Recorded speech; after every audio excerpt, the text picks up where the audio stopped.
Então, como a gente já gastou algum tempo nos 2 últimos encontros pensando de maneira mais ampla sobre Apocalipse, hoje a gente vai falar especificamente sobre o livro de Apocalipse, né? Mas o propósito não é um estudo interpretativo, a gente não vai olhar e ver os significados de cada parte, senão a gente ia gastar mais um tempo ou mais uma série de estudos só para falar de cada um dos capítulos e versículos de Apocalipse. Mas a ideia é ser mesmo mais panorâmico, né? Nós não vamos escolher nenhuma escola interpretativa sobre preterismo, futurismo, idealismo, historicismo, isso tudo a gente já viu em outro momento. E também não é nosso propósito descrever a sequência dos eventos, nem o que significam os símbolos. Nós vamos olhar hoje apenas para a estrutura do livro como um todo, as suas características, autor, destinatário, a subdivisão e o propósito geral, que eu acho que já ficou claro ao longo dos nossos últimos encontros. Então, quando a gente passa a pensar aí a respeito da autoria desse livro, o próprio autor, o próprio escritor já se apresenta, né? No capítulo 1, verso 1, diz revelação de Jesus Cristo, a qual lhe deu para mostrar aos seus servos as coisas que em breve devem acontecer e que ele, enviando o seu anjo, deu a conhecer ao seu servo João. Se eu acho o meu apontadorzinho aqui. Ao seu servo João, né? E ele diz, no versículo 9, eu, João, irmão e companheiro de vocês, na tribulação, no reino e na perseverança em Jesus, estava na ilha chamada Pátimos por causa da palavra de Deus e do testemunho de Jesus. Então o próprio autor já se identifica como sendo João, né? Agora, que João é esse? Nós vemos muitas características no próprio livro que nos aponta para o apóstolo João e não um outro João genérico. O próprio testemunho da igreja ao longo da história também fala sobre isso. Mas nós vemos que ele é conhecido destes seus destinatários, que a gente vai ver um pouquinho mais à frente, são igrejas da Ásia Menor, a partir de Éfeso ali, lugar onde o próprio apóstolo João foi presbítero durante muito tempo. Então há muita familiaridade desse povo com João. João se mostra como uma voz de autoridade para esse povo, para estas igrejas. Logo, elas reconhecem em João a autoridade. Este João também apresenta características muito marcantes de uma mentalidade judaica. Ele cita muitas coisas e muitos símbolos que são conhecidos entre os judeus, praticamente alusão a todos os livros do Antigo Testamento nas cartas de João, nesse livro de Apocalipse. Há vários símbolos de Daniel, Ezequiel, Isaías, Jeremias, Êxodo. Você vê coisas da lei, coisa dos livros poéticos, dos livros proféticos. João faz vários resgates dentro deste texto. Então é alguém que conhecia muito bem a escritura judaica. E é alguém que estava, ele mesmo diz aqui, exilado numa ilha chamada Patmos, né? Essa ilha aqui dá para ver ela como é hoje, um lugar bonito, né? Agora, bonito. É um lugarzinho bem no meio do nada. Então você vê aqui a Grécia, né? Aqui está o continente asiático e Patmos está bem aqui, ó, bem aqui embaixinho. É uma ilha de uns 30 quilômetros quadrados. Ela é bem pequenininha. E ela era usada no tempo do Império Romano como lugar exatamente de exílio, né? Uma das formas do Império Romano se ver livre das suas ameaças era exilando certas pessoas. Talvez para que não irrompesse algum tipo de problema maior, socialmente falando, alguma revolta maior, ao invés de matar, ao invés de decapitar alguns dos seus detratores, eles eram exilados. Ou seja, eles eram colocados muito distantes. A ideia, e nós não vemos nada disso, nenhuma base para isso em Apocalipse, não é que João está numa prisão em Patmos. Ele está preso em Patmos. Ou seja, Patmos é a sua grande prisão. Ele tem certa liberdade de trânsito dentro da ilha, mas ele não pode sair da ilha, está debaixo de vigilância. Ele, inclusive, pode escrever, e essas cartas chegam a ter as 7 igrejas às quais ele escreve, mas ele não está num calabouço, né? Não está aprisionado, com grilhões. A ideia não é essa, ele está exilado. O Império Romano fazia isso, tinha 2 tipos de sanção imperial para detratores do Império, né? Uma era chamada de... deixa eu ver se eu anotei aqui, era deportatio e a outra era regulatio. Então, o regulatio era deixar ele de lado mesmo durante um tempo, não podia comprar, não podia vender, ele estava, de fato, à disposição do Estado. Então, ele estava ali numa posição em que ele estava detido durante um tempo. O deportatio já era pior, era algo muito mais definitivo, não era algo temporário como era o outro. Então ele era literalmente lançado para fora da sua terra ou dos domínios no qual as pessoas o conheciam. A ideia era uma morte social, que ele não tivesse mais influência social sobre o seu povo. E é isso que vai acontecer com João. João é levado aqui para essa ilha, a famosa ilha de Patmos. E aqui nós vemos então essa autoria sendo do próprio apóstolo João. Como eu disse, os pais da igreja apontam para essa autoria. Talvez o mais importante dele seja Irineu de Lyon, como já falei em outro momento, falando das cartas de João. Irineu de Lyon foi discípulo de um homem chamado Policarpo. E Policarpo era discípulo direto de João. E Irineu, ao falar a respeito nas suas defesas, ele cita várias vezes textos do Apocalipse e vai dizer, como disse João em seu Apocalipse. Então ele já atribui direto como um dado que é conhecido por todo mundo de então. Ele cita os textos de Apocalipse, atribuindo esses textos a João. E nós estamos falando de alguém que viveu aí por volta no início do século II. Então muito perto da própria escrita do livro de Apocalipse. Apocalipse foi escrito ali por volta do ano 90, 95, e esse autor vai falar um pouco tempo depois disso, lá por volta do ano 120, já com bastante certeza que quem escreveu estes textos foi o próprio João. Né? Tem ainda um outro pai da igreja, um homem chamado Justino Marte, também conhecido como Justino de Roma, Marte porque ele vai ser de fato martirizado pela fé em Jesus. E ele vai dizer, né? Além disso, houve entre nós, ele está fazendo uma defesa aqui sobre ideias de milênio, ele vai falar sobre outros textos que falam de milênio, e aí ele vai usar o argumento de Apocalipse também para defender a sua ideia. E ele diz, além disso, entre nós, um homem chamado João, um dos apóstolos de Cristo, que numa revelação que lhe foi feita, profetizou que os que tiveram acreditado em nosso Cristo passarão 1000 anos em Jerusalém e que depois disso viria a ressurreição universal e dizendo brevemente a ressurreição eterna e o julgamento de todos. Então está citando um conteúdo que está no livro de Apocalipse. Então aqui é alguém que viveu próximo ao tempo da escrita, numa defesa sobre milenarismo, ele fala, inclusive houve alguém, um apóstolo, que escreveu a respeito disso, que contou. E ele coloca, inclusive, nessa sequência, como aparece no livro de Apocalipse, essa tal ideia de 1000 anos e depois ressurreição final e coisas afeitas. Né? Então, Justino está dizendo, foi João, o apóstolo, que escreveu. Então, a gente vê aí, logo cedo na igreja, um consenso a respeito de quem é o autor do livro de Apocalipse. E aí, quem é ou quem são os destinatários deste livro? Boa noite. Apocalipse 1, verso 4 diz, João, às 7 igrejas que estão na província da Ásia. Que a graça e a paz esteja com vocês, da parte daquele que é, que era e que há de vir, da parte dos 7 espíritos que estão diante do seu trono. Então aqui o próprio autor já diz para quem ele está escrevendo. Está escrevendo para 7 igrejas na província da Ásia. É interessante que, um pouco mais à frente no versículo 11, a instrução que Jesus dá a João é que ele escreva tudo o que ele viu, tudo o que ele ouviu em um livro e que esse livro seja mandado, enviado para as 7 igrejas. Então não são 7 cartas separadas, é um único livro, mas esse livro ia ser levado para as 7 igrejas. Ainda que existam, inclusive, neste livro, algumas dicas ou alguns conselhos que são específicos para cada uma destas igrejas que nós conhecemos como as 7 igrejas da Ásia Menor. Então, mesmo que existam direcionamentos específicos, este livro ia correr por todas essas igrejas e, posteriormente, pelas demais igrejas do mundo conhecido, as demais igrejas cristãs. Então, o que a gente encontra aí são estas 7 igrejas: Éfeso, Esmirna, Pérgamo, Tiatira, Sardes, Filadélfia e Laodiceia. As 7 igrejas da Ásia Menor são essas destinatárias. Uma região, inclusive, que foi a mesma região a qual Paulo gastou boa parte do seu ministério, onde Paulo escreve várias cartas, a gente gastou tempo falando sobre isso nas cartas de Paulo.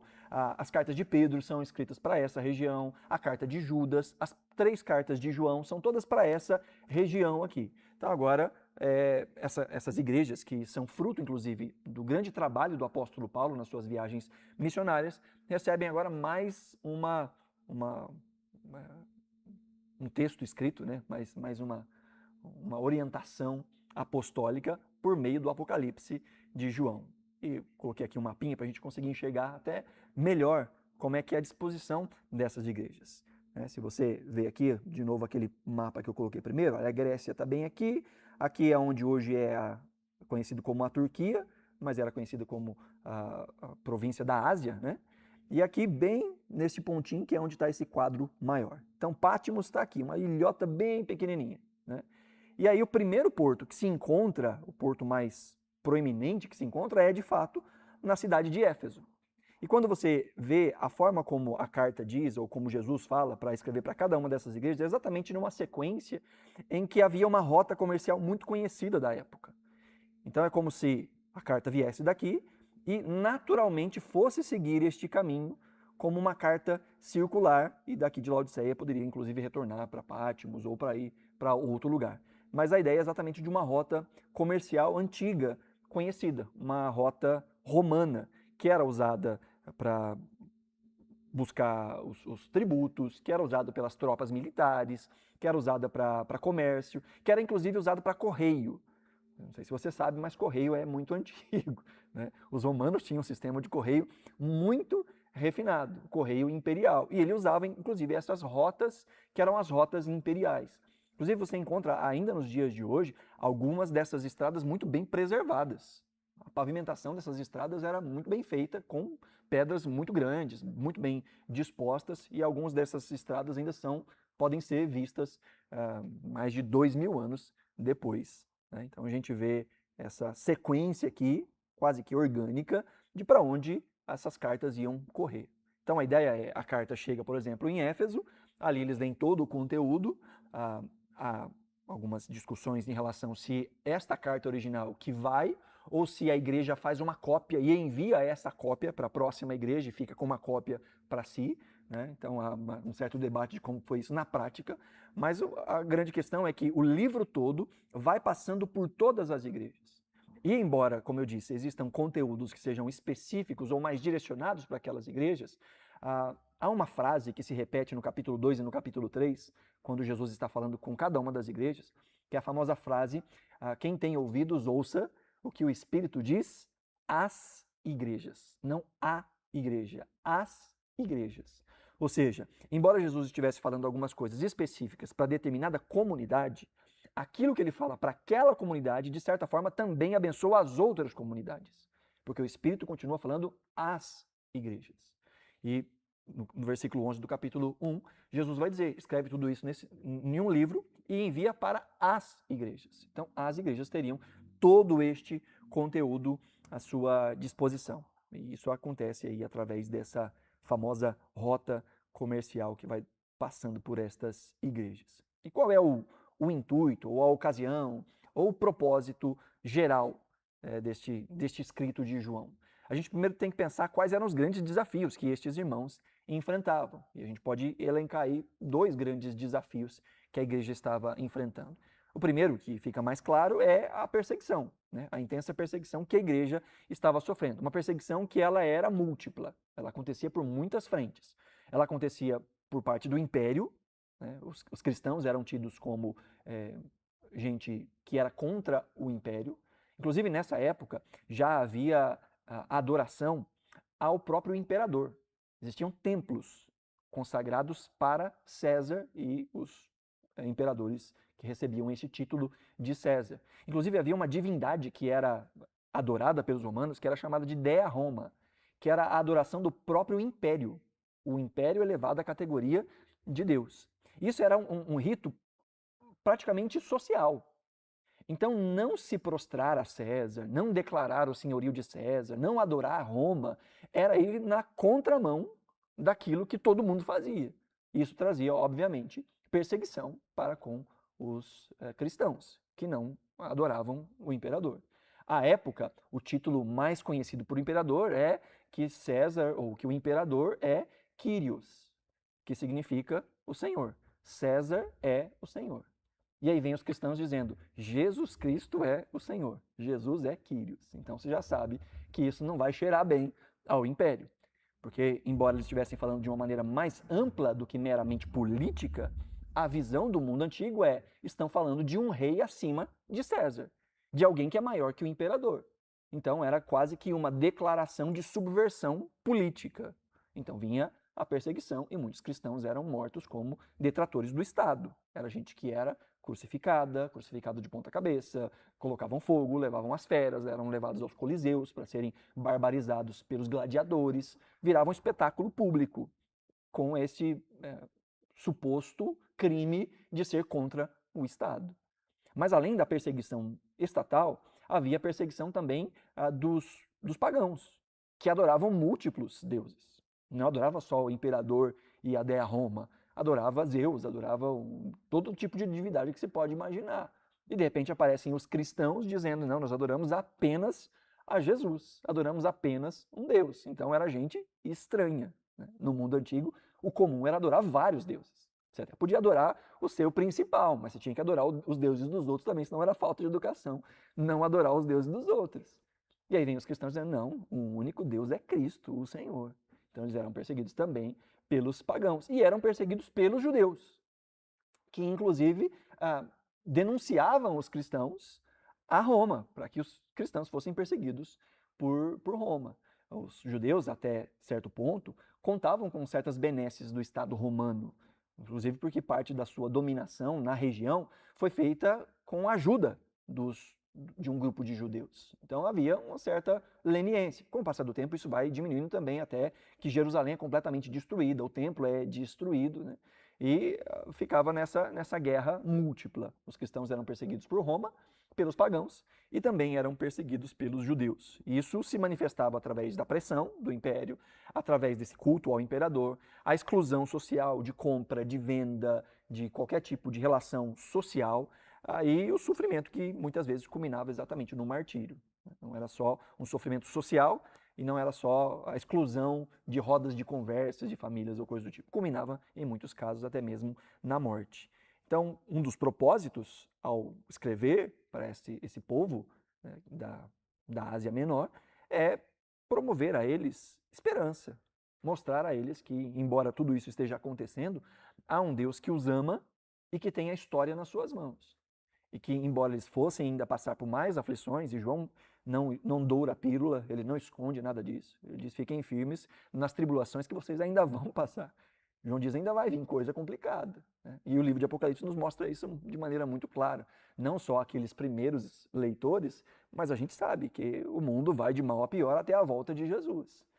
Mas o ápice da mensagem é lembrar que, embora a gente não tenha controle sobre certas coisas, Deus continua sendo soberano sobre tudo. E Deus tem para si um povo que ele ama e que ele tem um zelo especial, um Deus que cuida de nós.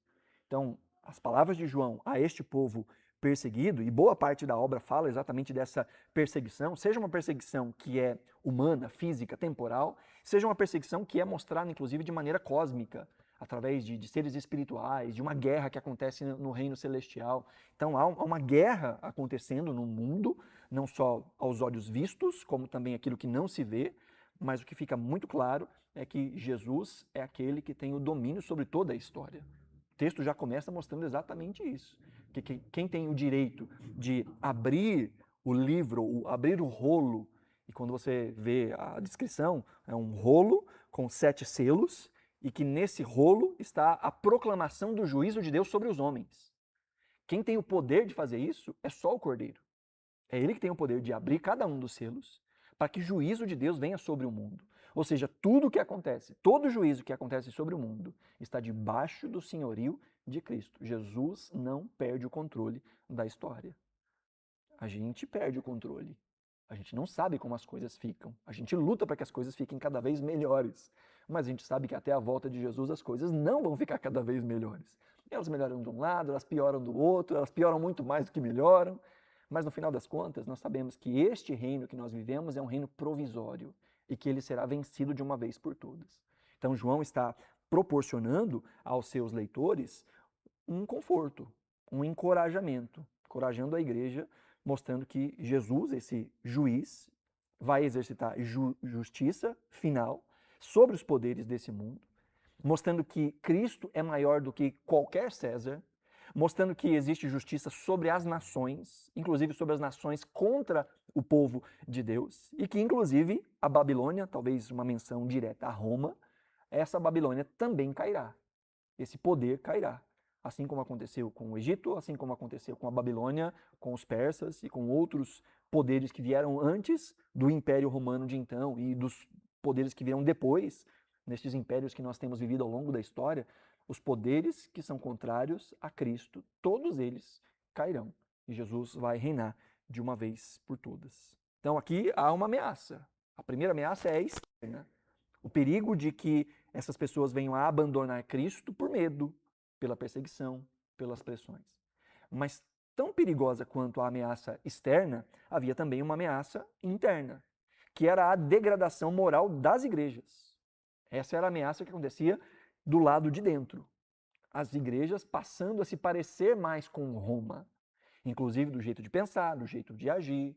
Muitas são as vezes que João vai falar sobre apostasia, sobre paganismo, sobre misticismo, sobre imoralidade, sobre mornidão, sobre orgulho do povo de Deus se parecendo com o mundo, deixando de ser relevante. Aqueles que eram relevantes eram perseguidos. E aqueles que não eram perseguidos é porque estavam mornos, estavam se acomodando, estavam abrindo concessões.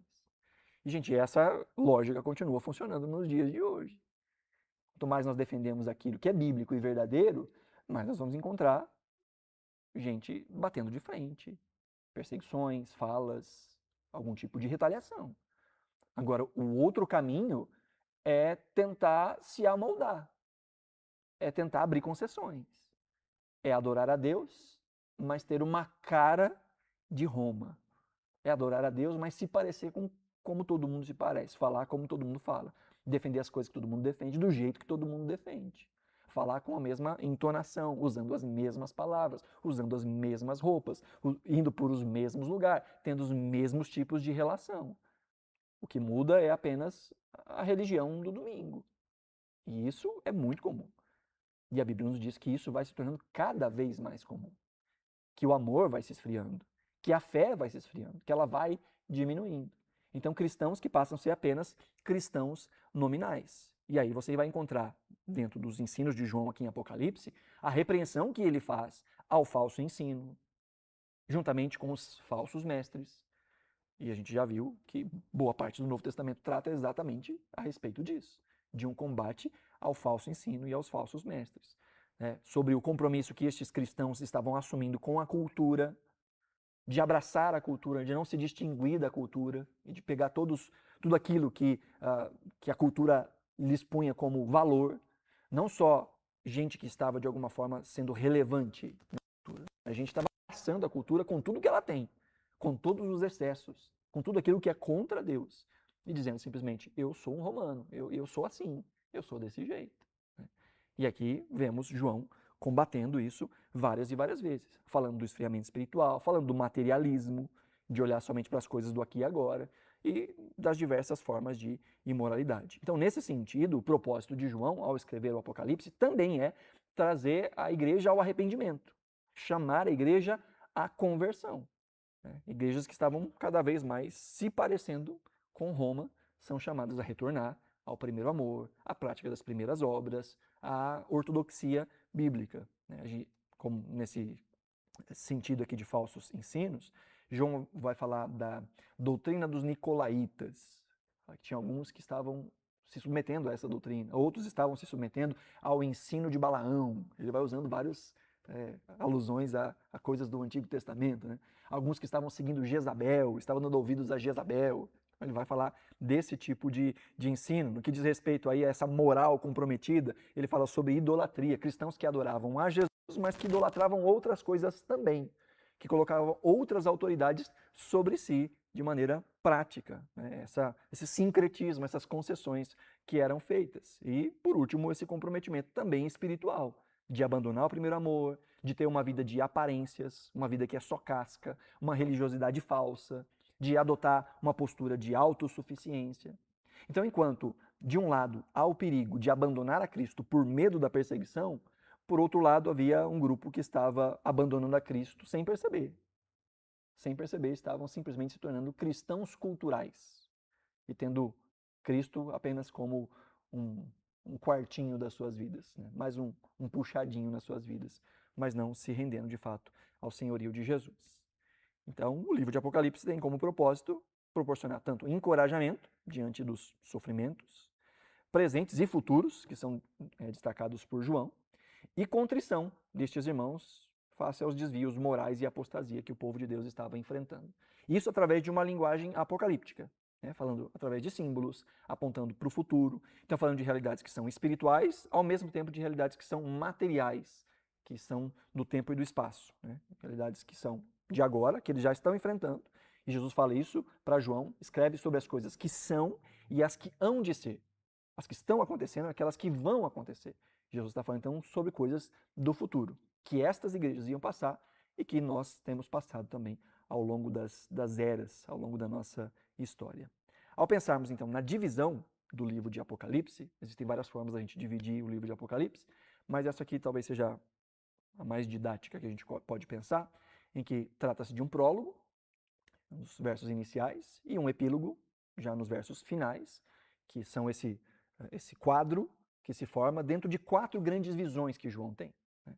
São 4 visões que são apresentadas de uma forma muito parecida, né? A estrutura da mensagem. João vai usar uma expressão, que é a expressão egonomen en pneumati, ao começar a falar dessa visão, que em alguns casos é traduzido por me achei no Espírito, fui levado no Espírito, né? Quando João fala sobre isso, e ele vai falar de um lugar onde ele é colocado, ou a partir de onde ele tem essa visão, uma visão que acontece no Espírito, a partir de um lugar. 4 vezes isso acontece. Em cada um desses 4 momentos, há muitas visões que são mostradas, né? São muitos elementos que aparecem. São 4 grandes visões, mas em cada uma dessas visões, vários elementos são mostrados para João neste tempo. Então a gente vai aí pensar nelas parte a parte. A primeira está aí do versículo 9 até o capítulo 3, 22, que é a visão que João tem sobre as igrejas.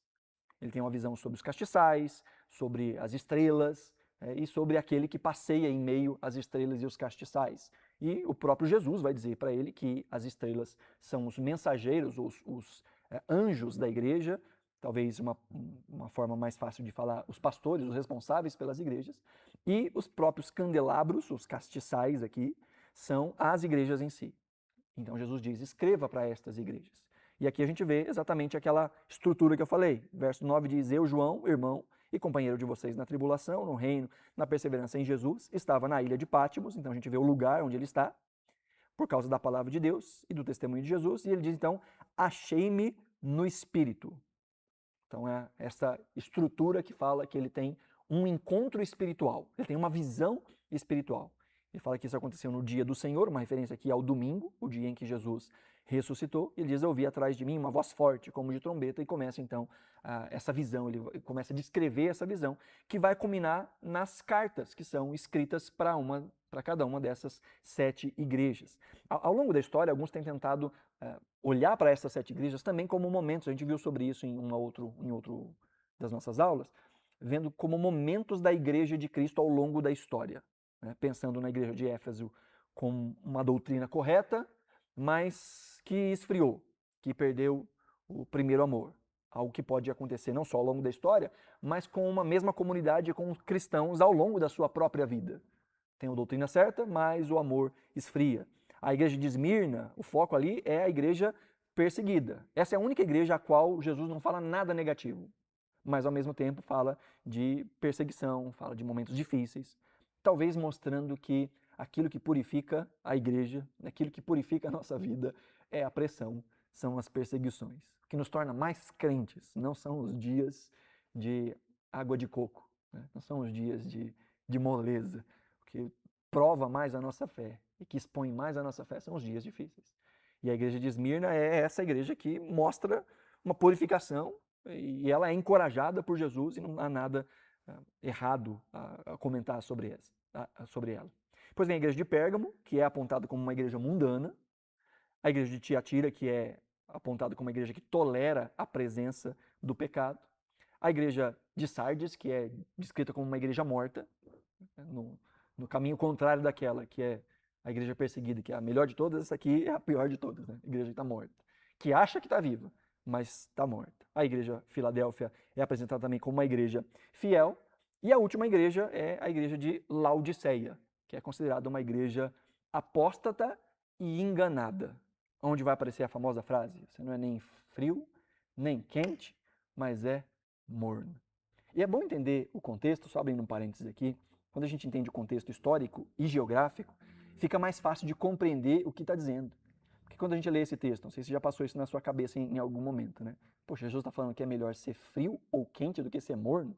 Então ele está dizendo que é melhor ser descrente total ou crente total do que meia boca. É isso que Jesus está dizendo? Essa parece que é a interpretação mais fácil da gente recorrer. Mas quando você lembra para quem ele está escrevendo, ele está escrevendo para os laodicenses, para a igreja de Laodiceia. E há um contexto importante geográfico. Laodiceia está entre duas cidades, a cidade de Colossos e a cidade de Hierápolis. Não sei se isso fala muita coisa, né? Mas na cidade de Colossos, eles tinham água límpida que descia das montanhas. Água geladinha, refrescante, boa para matar a sede. Em Hierápolis, eles tinham águas termais. Era um famoso centro medicinal. As pessoas iam para lá para poder se banhar naquelas águas termais e então receber cura. Era um lugar assim, de muita peregrinação. O que Jesus está dizendo para Laodiceia não é que é melhor você não ser crente nem um pouco ou ser muito crente. Não é disso que Jesus está falando. Jesus está dizendo que esta igreja se tornou inútil. Porque, inclusive, existem achados arqueológicos que havia alguns aquedutos que vinham em direção a Laodiceia. Mas a água gelada de Colossos chegava em Laodiceia morna. E a água quente de Herápolis chegava em Laodiceia morna, cheia de minerais, imprópria para consumo, tanto para a medicina quanto a água potável. E as pessoas tinham reações de vômito. Então Jesus está usando aqui o próprio contexto cultural para dizer: vocês se tornaram irrelevantes, vocês se tornaram inúteis. Está dizendo para a igreja: vocês não são nem geladinhos, como a água de Colossos, que é boa para beber, nem são quentes, como a água de Hierápolis, que é boa para cura. Vocês são mornos, não serve nem para um, nem para o outro. Viu a diferença? Aí a gente fala: então quer dizer que Jesus prefere que a gente seja, né, descrente total? Não, não tem nada a ver com o que Jesus está dizendo. Vê como, se a gente entende um pouquinho mais a cultura e a geografia, fica mais fácil de entender certas coisas.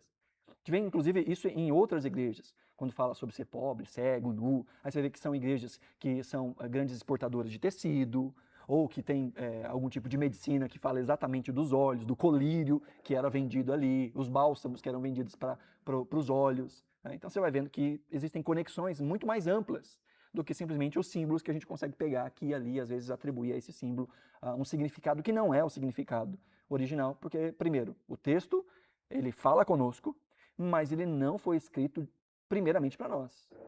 Ele foi escrito para um povo, num tempo, numa cidade, numa cultura. E entender quem é esse povo, esse tempo, essa cidade e essa cultura vai nos dar mais clareza sobre os significados dos textos.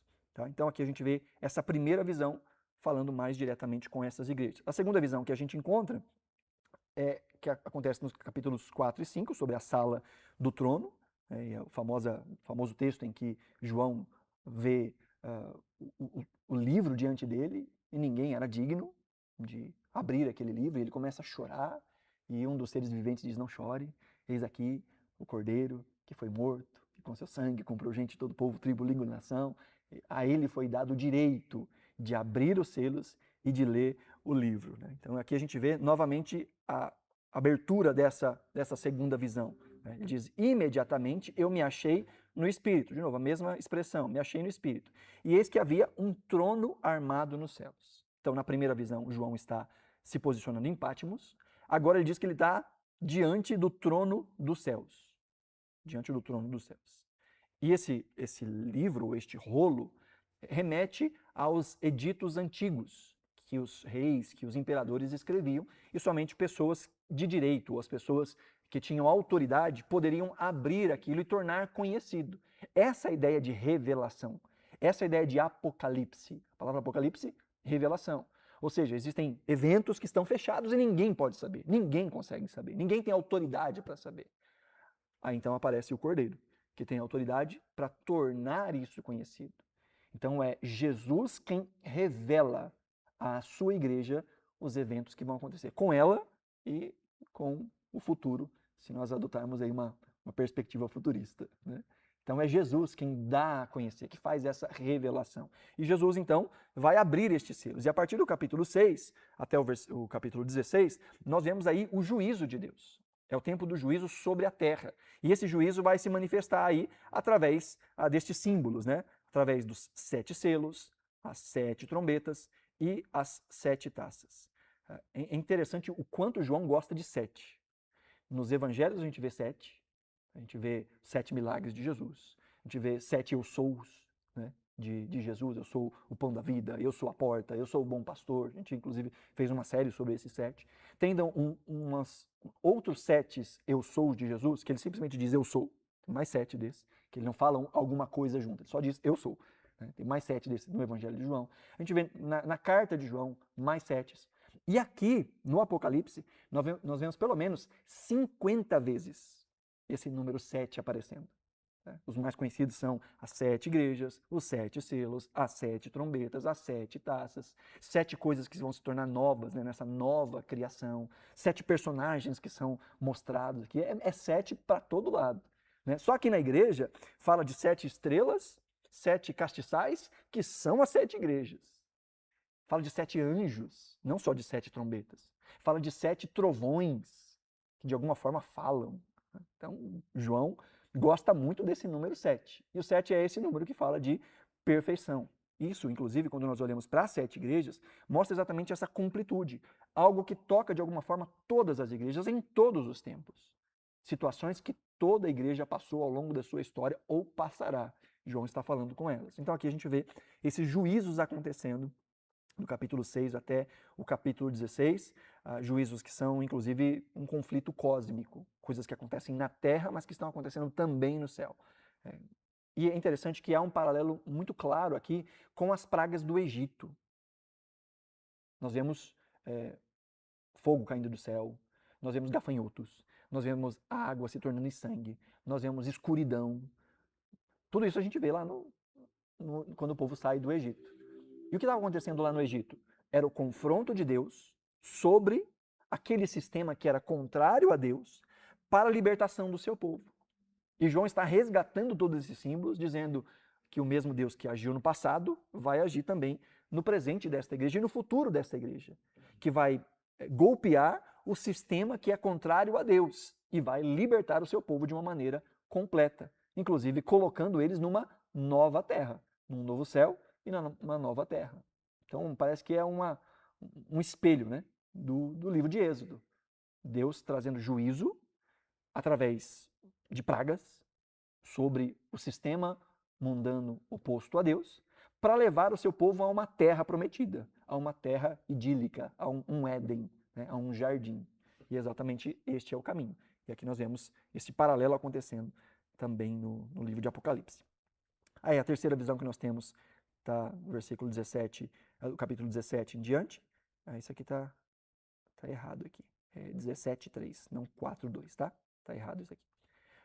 E diz o texto: o anjo me transportou no espírito, de novo ele se acha no espírito, a um deserto. Então aqui o que a gente vê? Pátimos, o trono dos céus, está diante do trono dos céus, e agora ele está diante de um deserto, em meio a um deserto. Os capítulos 17 e 18, o que nós estamos vendo aqui é o juízo de Deus. Nesse bloco, a gente vê o juízo de Deus através do juízo sobre o império, ou sobre um sistema humano, que tem um paralelo também no juízo de Deus com o mal propriamente dito, principalmente personificado na própria pessoa de Satanás. Então, mostrando esse paralelo. Deus está tratando com um mundo caído e um sistema caído que é o reflexo do mal propriamente dito, um mal espiritual, que vai para além do mero mal humano, do mero coração humano. São as duas coisas que estão caminhando lado a lado. E o mesmo Deus que vai trazer o fim, a queda da Babilônia, a destruição da Babilônia como esse lugar ou esse império contra Deus, e esse símbolo da Babilônia, ele é retomado na Escritura várias vezes. A primeira vez que ele aparece é a famosa Torre de Babel, que a gente conhece como Babel. Mas a palavra Babel é Babilônia, a mesma palavra. Só neste lugar que os nossos tradutores, por algum motivo, escolheram traduzir Babel. mas é exatamente a mesma palavra Babilônia, que é este lugar onde os seres humanos se colocam contra Deus. E ao longo da história, outros lugares foram chamados de Babilônia, inclusive a própria Babilônia. Roma é chamada de a Babilônia. Pedro chama Roma de a Babilônia. João parece que está chamando de novo Roma de a Babilônia. E aqui então é essa personificação de todo tipo de reino ou de sistema humano de governo que é contrário à mentalidade de Deus e que quer impor sobre o povo de Deus algum tipo de perseguição. Então este também vai cair, e é isso que trata os capítulos 17 e 18. E em paralelo, a própria queda de Satanás, a destruição de Satanás, o juízo final, a derrota última de Satanás. Culminando aí no capítulo 21, até a metade do capítulo 22, com a última visão, em que João diz que ele foi levado no espírito a uma grande e elevada montanha. E ali Deus mostrou para ele a cidade santa, Jerusalém, que descia dos céus, da parte de Deus. Este bloco é das recompensas daqueles que perseveraram até o fim, daqueles que foram salvos. É o famoso bloco da Nova Jerusalém, a nova criação. E 9 vezes aparece essa palavra novos no texto de Apocalipse. E só que no capítulo 21 aparecem 4 vezes. De Deus trazendo novidade sobre a terra, estabelecendo um reino que se junta céu e terra. Então é a nova Jerusalém que desce do alto e se encontra com essa nova terra. Novos céus e nova terra nesse sentido de uma realidade superior, que é renovada, e uma realidade humana, que é renovada. Não sei se você já parou para pensar, mas a Bíblia nos fala de várias quedas. Não só da queda do Éden. Há inclusive uma queda que é tratada, e a gente gastou tempo falando sobre ela, no mundo espiritual. Satanás sofreu essa queda e levou consigo uma parte dos seres espirituais. Levou consigo. E o que Deus vai trazer no final é a redenção de todas as coisas, o final de todas as coisas, condenando aquilo que precisa ser condenado e restabelecendo os pontos de início em tudo aquilo que foi tocado pelo pecado. Não só a terra vai ser renovada, mas os nossos corpos serão renovados. O corpo humano vai ser renovado. Mas também os céus serão feitos novos. E essa nova criação de Deus volta ao padrão do Éden. A diferença é que agora esse jardim, que é apresentado no Gênesis, agora é mostrado como uma cidade. No início é mostrada uma árvore da vida. Agora, nessa cidade, se vê que essa árvore da vida é um gênero, é um tipo de árvore. E existem várias árvores da vida ao longo do rio de Deus, de um lado ao outro da margem. Então, essa árvore que aparece como um símbolo inicial, agora se mostra como sendo algo muito mais amplo para o povo de Deus poder tomar parte. Jesus mesmo vai dizer ao vencedor: darei de comer da árvore da vida. Então é um link de toda a história, culminando agora em novos céus e nova terra. Ao ponto de que o texto diz que não tem mais templo. Lembra que o templo é este lugar que mimetiza o Éden? É o lugar onde o homem se encontra com Deus e Deus se encontra com o homem, assim como era no Éden. É no tabernáculo que Deus fala face a face. É no tabernáculo que o homem pode se achegar a Deus. Pois é no templo que isso acontece. Em Jesus, agora como o Espírito Santo habita em nós, é em nós este templo. Nós somos o templo agora. Jesus foi o templo, ele tabernaculou entre nós. O próprio Deus habitando em nós. Mas na sua morte e ressurreição, ele envia o seu Espírito. E agora Deus tem o seu povo como templo. A igreja é o templo de Deus. Não a igreja parede. A igreja povo de Deus é o templo de Deus. E agora, no final, o que nós temos é Deus habitando em meio ao seu povo. E não há mais templo, porque toda a criação passa a ser este templo de Deus. É como se esse jardim do início se tornasse toda a criação. A criação nova agora é o próprio jardim de Deus. E como eu disse, essa palavra novo aparece várias vezes ao longo do livro de Apocalipse. Mas não é novo no sentido de inédito. A ideia de novo é algo que é renovado, algo que é feito novo. Assim como os nossos corpos serão novos, mas de alguma forma serão a gente. Jesus, quando ressuscita em um corpo glorificado, ele tinha um corpo novo, mas ao mesmo tempo era ele, o mesmo Jesus, a ponto de ser percebido de alguma forma, de carregar, e ele mostrou as suas marcas, de alguma forma ele era reconhecível e irreconhecível. Quando Paulo vai falar em 1 Coríntios a respeito da ressurreição, ele fala que o corruptível vai ser revestido daquilo que é incorruptível. O mortal vai ser revestido daquilo que é imortal. A ideia de um novo pano, um novo tecido. Assim como a nova aliança é a partir da antiga aliança, ela não é nova no sentido de inédito, ela é o desdobrar da antiga aliança. A antiga aliança aponta para Jesus e encontra a sua perfeição em Jesus. Então, nova aliança. Assim como Deus nos deu um novo coração, não um coração inédito. Ele transformou o nosso coração, tirou o coração de pedra e colocou um coração de carne. Assim como o nosso corpo vai ser feito novo. A mesma coisa acontece com novo céu e nova terra. Deus não vai fazer do zero.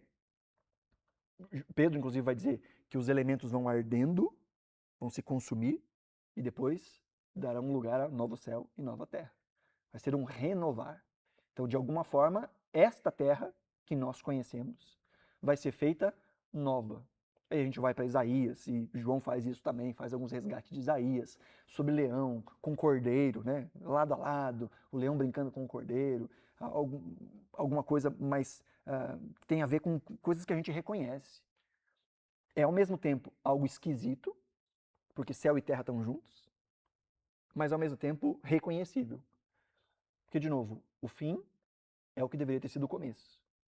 Deus criou o homem para ter com ele relacionamento e para que o ser humano expandisse a glória de Deus no mundo visível e criado, material, palpável. A queda distorceu tudo isso. Trouxe prejuízo físico, psicológico, relacional, ecológico, todas essas coisas. E o que Jesus está trazendo no Apocalipse não é amassa tudo, joga fora e começa de novo. O que Jesus está trazendo é restauração, redenção. O Cristo que redime o homem é o Cristo que redime a terra, é o Cristo que redime os céus, é o Cristo que traz novidade nas coisas criadas. E capítulo 21 e o 22 vão tratar exatamente desse novo céu e dessa nova terra. Inclusive, um autor chamado Kistmarker, ele vai dizer aqui, no Apocalipse, João emprega a expressão nova 9 vezes. 4 delas aparecem no capítulo 21. No versículo 1, 2 vezes. No 2 e no 5, mais uma vez cada. Esse adjetivo transmite o significado de algo que é novo, mas tem a sua origem no antigo. Assim como a nova aliança saiu da antiga, o novo mandamento saiu do antigo mandamento, a nova Jerusalém tem a sua origem na velha Jerusalém. O novo homem é a transformação do velho homem. O novo céu e a nova terra também são baseados no céu antigo e na terra antiga. Então, Jesus fazendo nova todas as coisas. E aqui a gente vê, então, o resumo dessas 4 visões. Falando sobre a igreja, falando sobre o trono, apontando para o grande conflito, o juízo de Deus que começa aqui e mostra esse grande conflito final, que é vencido por Cristo e culmina na recompensa e na nova criação. Essa é a sequência que João vai utilizar. E tudo isso para apontar para a esperança, encorajamento e, ao mesmo tempo, arrependimento, confronto, conversão. Não se parecer com o mundo, mas entender que também este mundo que é hostil a nós, ele será vencido de uma vez por todas por Cristo. Aquilo que hoje a gente entende em parte, nós um dia veremos de maneira clara. Aquilo que hoje nós desfrutamos em parte, desfrutaremos em plenitude. E tudo aquilo que é contrário a Deus terá um fim. E esse fim é mostrado pelo próprio Cristo, no sopro da sua boca, por meio da sua palavra. É muito interessante pensar que todos os mitos criacionais do mundo antigo falam da luta dos deuses ao construir a terra. Mas Gênesis vai mostrar um Deus que constrói pelo poder da sua palavra. Ele fala e as coisas vêm à existência. E o final é igual ao começo. O Deus que traz novas todas as coisas e destrói o mal pelo poder da sua palavra. Num sopro da sua boca, diz a palavra de Deus. Satanás é derrotado. Então, Deus que tem o controle da história, que trará juízo sobre todo o mal inclusive sobre o mal último, personificado na própria pessoa de Satanás, e há de restabelecer todas as coisas. Do início ao fim, é graça do Senhor. Então a gente está na iminência dessas coisas acontecerem. Já vivemos parte disso e aguardamos a ressurreição do corpo, aguardamos a vinda visível de Jesus, como nos diz a Escritura, aguardamos a derrota final de Satanás e a instalação do novo céu e nova terra. Essas coisas ainda não aconteceram, mas acontecerão. Tudo aquilo que foi profetizado se cumpriu até aqui. E o Deus que começou a boa obra em Cristo Jesus há de completá-la até o último dia. O Apocalipse não é um livro para a gente ficar com medo e nem ficar tentando descobrir minúcias e detalhes que estão escondidos para nós e a gente só vai descobrir quando eles acontecerem. Quando acontecer, a gente vai falar assim, era isso. Até lá, não é o código da Vinci. Não é, se eu pegar essa palavra e juntar com aquela, se eu pular essas palavras, vai formar. Se eu somar essa palavra com aquela palavra. Deus não deixou algo encriptografado para nós, não. O texto de Apocalipse é para nos trazer esperança, para mostrar que há um Deus que controla todas as coisas, ainda que a gente não tenha o controle de todas as coisas. E que no final, ele é soberano sobre tudo e há de trazer vitória ao seu povo e estabelecer paz ao seu povo.